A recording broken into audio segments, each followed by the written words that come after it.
നമ്മൾ സംസാരിക്കുന്ന സമയത്ത് ഏറ്റവും കൂടുതൽ ശ്രദ്ധിക്കേണ്ട ഏത് ഏജിലുള്ള ആൾക്കാരോട് സംസാരിക്കുമ്പോഴാണെന്നറിയോ, നമ്മളെക്കാട്ടി മേലുള്ളവരോ അല്ലെങ്കിൽ നമ്മുടെ കൂടെ നിൽക്കുന്ന നമ്മുടെ സ്റ്റേജിലുള്ള ആൾക്കാരോടോ അല്ല, നമ്മളെക്കാട്ടി ബിലുവായിട്ടുള്ള പിള്ളേരോട് സംസാരിക്കുമ്പോൾ നമ്മൾ ഏറ്റവും കൂടുതൽ നല്ല രീതിയിൽ സംസാരിക്കേണ്ടത്.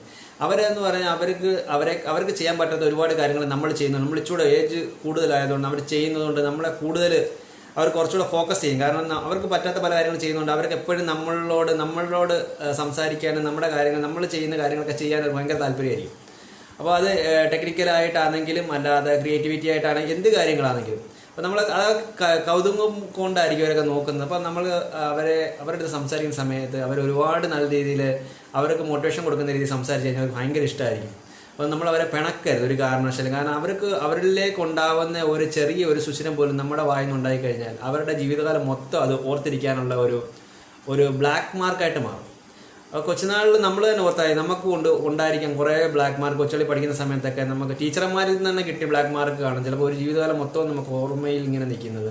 അത് നമ്മൾ അല്ലാതെ തന്നെ നമ്മുടെ അച്ഛനും അമ്മയും തന്നെ ചിലപ്പോൾ കാണും, അല്ലാതെ ബന്ധുക്കാർ എന്ന് കാണും. അപ്പം അവിടെ നമുക്കൊരു ബ്ലാക്ക് മാർക്ക് വീണ് പോയി കഴിഞ്ഞാൽ ചിലപ്പം അത് ആ ജീവിതകാലം മൊത്തം ചിലപ്പോൾ നമ്മളെ വെറുക്കാൻ നമ്മൾ സമ്മതിക്കരുത് ആരെയും. അപ്പോൾ കൊച്ചു പിള്ളേർ ഒരിക്കലും സമ്മതിക്കരുത്. അവർ ഒരുപാട് കൗതുകത്തോട് നോക്കുമ്പോൾ ആ കൗതുകം നമ്മളിൽ നിലനിർത്താനാകാൻ നോക്കുക.